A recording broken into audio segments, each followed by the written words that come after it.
everyone, I'm Rebecca Keppel. It's time to open up day 3 of the Spellbinders 13 Days of Craftoween box. Here's the Spellbinders 13 Days of Craftoween box, and it is time to open day 3. Each of the days are a die set that come in a different day packet, and then there's a stamp set with sentiments and a packet of sequins. Today's day is a poison bottle, and that's sort of super unique and cute for Halloween, so I thought I would put them together with a bunch of very Halloween colors. So I have Peridot, that's the green that I'm using here.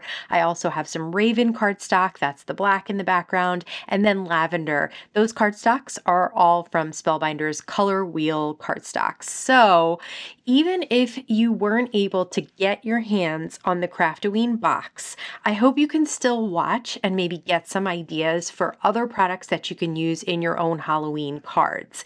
And then next year, make sure that you keep your eye open, and whenever I have a video that says, hey, it's live, and if you want it, go grab it, then grab it right away because they do sell out fast.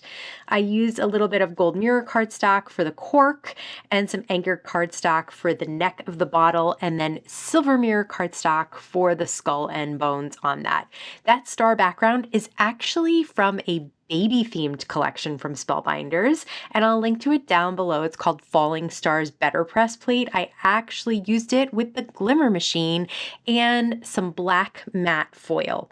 Then I am using some anti-static powder and then embossing ink to stamp the sentiment. I'll pour some white embossing powder on top and then heat set that with a heat tool. This is a sentiment that has spooky sips in it, so I thought it was kind of perfect for a poison bottle. I also used a little dome in the background to cut that orange cardstock, which is actually carrot. That is a great essentials arch set, so I will link to that as well. I'm using it a lot in a bunch of my cards, but this was a quick one, easy to put together. I'm loving each of the days so far, and I can't wait to see what's in store for us tomorrow. Thank you so much for stopping by and spending time with me today. Please stay safe, stay healthy, and I'll see you again soon.